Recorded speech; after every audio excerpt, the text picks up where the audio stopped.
Assalamualaikum warahmatullahi wabarakatuh, brother. Ya, selamat berjumpa kembali ya, para pejuang cuan dan pejuang sangkuters.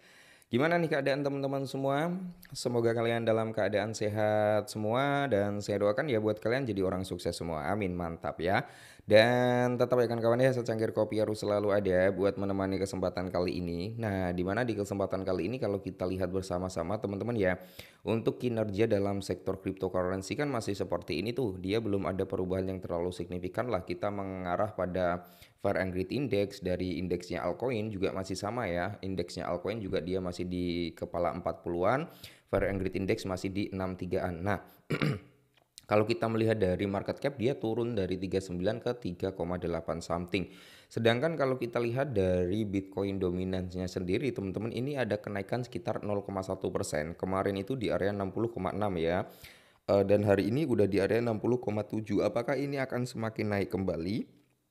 Nah, kalau ini semakin naik, teman-teman, Bitcoin dominance ini semakin menguat naik, maka kita persiapkan diri aja, persiapkan mental aja untuk melihat altcoin itu mengalami koreksi kembali. Tapi ini akan menjadi salah satu momen yang cukup bagus, teman-teman, karena kita belum masuk ke dalam fase crypto winter ya. Kita ini masih masuk dalam skalanya bull market, teman-teman. Ya, kalau kemarin-kemarin saat Bitcoin all time high, kalian sempat taking profit, udah senyum-senyum sendiri, ya kan? Makanya di sini saya sering mengingatkan teman-teman, ayolah taking profit bro, jangan ditahan-tahan, takutnya nanti koreksi, ya kan kalian bukannya untung malah buntung ya. Bukan berarti saya mengajak kalian untuk ngejual 100% enggak, tapi ya sekitar 50 sampai it's okay 80% enggak masalah. Nanti kan kalau dia koreksi seperti ini kita bisa masuk lagi gitu loh maksud saya brother. Nah, oke, terus di sini kita ada sedikit hal yang cukup menarik ya, bagi teman-teman. Apakah di bulan Agustus, ya tinggal beberapa hari lagi kan kita udah memasuki bulan Agustus ya. Apakah akan menjadi salah satu momen yang cukup bagus? Apakah akan menjadi hal yang menarik di bulan Agustus kita bahas. Nah, masih perihal tentang Pi Network, teman-teman ya. Ini tanggal 15 Agustus berarti di minggu kedua ya, teman-teman. Nah, benarkah Binance itu akan melisting Pi Network pada tanggal 15 Agustus tahun 2025? Menarik ini untuk kita bahas. Kalaupun benar bisa listing di bulan Agustus ini juga cukup mantap jiwa gitu, teman-teman ya. Nah, kabar yang beredar di komunitas Pi Network kembali menghebohkan ya dengan rumor terbaru tentang kemungkinan listing di Binance pada tanggal 15 Agustus. Berbagai postingan dan tangkapan layar di media sosial menunjukkan bahwa Binance mungkin akan meluncurkan token Pi. Beberapa pengguna mengeklaim melihat aktivitas Pi yang tidak biasa dari dompet panas Binance yang menimbulkan spekulasi tentang pengumuman besar yang akan datang. Nah, antusiasme komunitas vs realita. Oke, ya jadi di sini para pendukung Pi Network sering membandingkan situasi saat ini dengan apa yang terjadi sebelum OKX melisting daripada Pi Network. Rumor serupa muncul sebelum tiba-tiba listing tersebut menjadi kenyataan, teman-teman ya. Nah, terus di sini namun penting ya untuk memahami bahwa situasi setiap bursa bisa berbeda dan apa yang terjadi dengan satu bursa tidak selalu mencerminkan apa yang akan terjadi dengan yang lainnya. Meskipun demikian, tidak ada konfirmasi resmi dari Binance mengenai rencana listing ini. Nah, sebenarnya Binance itu ngumumin itu dadakan ya teman-teman ya. Nggak mungkin dia 1 minggu lagi ngelisting hari ini diumumin nggak. Tapi dia dadakan ya mungkin beberapa jam sebelum listing baru dia announcement. Biasanya seperti itu kalau dari Binance. Makanya di sini saya kira kalau Binance mau ngelisting Pi Network di tanggal 15 Agustus, ya mungkin dia mendekati atau pas hari H. Contohnya hari ini tanggal 15 Agustus gitu kan. Ya mungkin aja teman-teman 2 atau 3 jam sebelum pelistingan itu baru di announcement gitu. Kalau Binance biasanya seperti itu teman-teman ya. Kehadiran Binance sebagai opsi dalam Pay Wallet melalui on-ramp memang menarik perhatian, tetapi on-ramp adalah on-ramper ya adalah gateway pembayaran pihak ketiga dan tidak mencerminkan rencana internal Binance tentang listing. Oke ya. Nah, hingga saat ini Binance itu belum memberikan komentar resmi mengenai kemungkinan listing daripada Pi Network. Meskipun ada banyak spekulasi dan harapan dari komunitas sebelumnya ada bukti konkret atau pernyataan resmi yang mendukung rumor tersebut. Ini menunjukkan pentingnya membedakan antara spekulasi komunitas dan pengumuman resmi dari platform perdagangan. On-ramper sebagai gateway pembayaran memang menampilkan Binance, tetapi ini tidak secara optimis berarti Pi akan segera listing ke dalam platformnya Binance ya.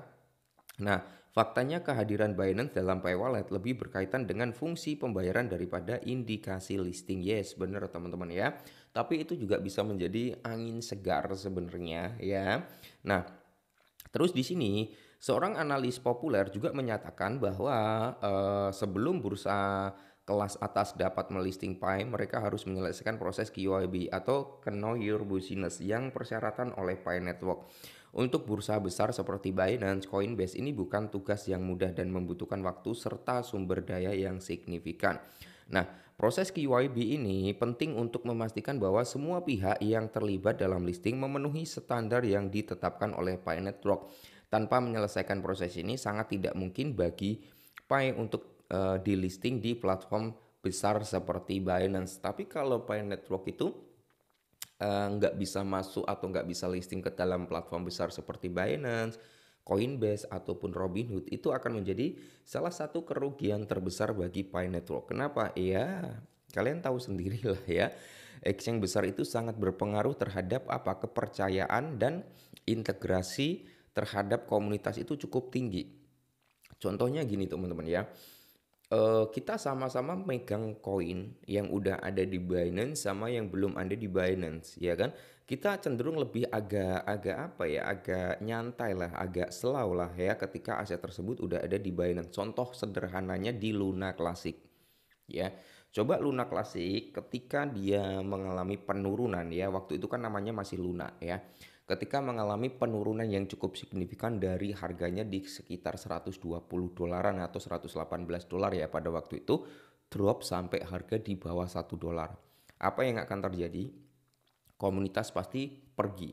Yes, komunitas pasti pergi. Ya, ninggalin token tersebut, rug pool lah dan sebagainya lah. Tapi sampai saat ini yang udah ganti nama menjadi Luna Classic masih banyak pendukungnya. Kenapa? Karena salah satu sentralisasi exchange besar itu masih mendukung. Contohnya Binance, dia melakukan burning. Makanya di sini masih kuat banget nih komunitasnya ya. Dan dia juga ada di exchange-exchange besar. Makanya di sini orang-orang masih cukup oke lah kita hold dulu karena memang sentralisasi exchange besar pun masih ngelisting dia, tidak ngedelisting. Itu menambah tingkat kepercayaan. Nah, makanya di sini kalau Pi Network nggak bisa listing ke Binance, Coinbase, Robinhood dan sentralisasi besar lainnya, ya ini akan menjadi salah satu kerugian bagi Pi Network itu sendiri. Ya, dengan mekanisme yang mereka tentukan ini sangat menghambat sebenarnya untuk pelistingan teman-teman ya. Tapi tidak menutup kemungkinan ya sistem QIB bisa apa ya? Bisa diilangin gitu teman-teman ya untuk bisa listing ke dalam sentralisasi exchange Binance, karena Binance menanggapi hal tersebut ya, kalau kita bahas yang di video sebelumnya itu katanya kan terlalu berlebihan ya, kita nggak tahu lah kedepannya akan seperti apa ya. Tapi kesimpulannya apa itu, kemungkinan teman-teman untuk bisa masuk ke Binance itu ya masih banyak jalan gitu ya. Oke, mungkin ini dulu teman-teman ya tentang informasi ini ya. Tapi rumor tentang Pi Network itu listing di tanggal 15 Agustus itu sangat menarik perhatian ya. Penting untuk tetap kritis dan ya kita tunggu saja nanti. Tetap semangat dan salam